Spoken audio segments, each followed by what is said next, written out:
tere päevast, lapsed! Täna hakkame õppima, kuidas teisendada mõõtühikuid. Ehk siis kuidas teha sentimeetrid detsimeetriteks ja detsimeetrid meetriteks. Nagu te teate, siis väike kriips tähistab millimeetrit.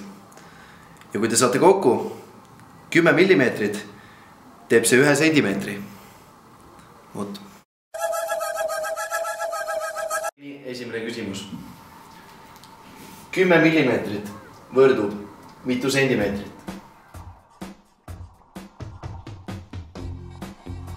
Teine küsimus.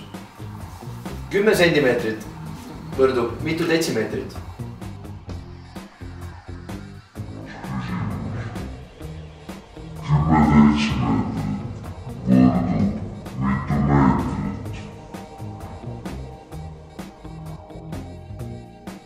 Küsimus.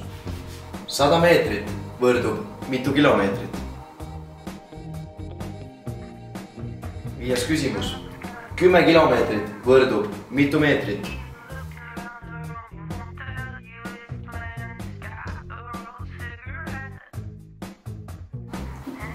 Nüüd tulevad küsimused, mis ei ole kerged. Üks toll võrdub mitu sentimeetrit?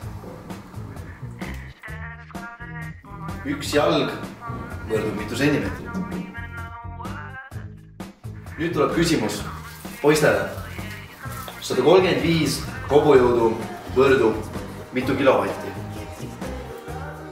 Üks tilk võrdub mitu milliliitrit? Tänaseks lõpetab meie tiim, mina, Mihkel ja ülejäänud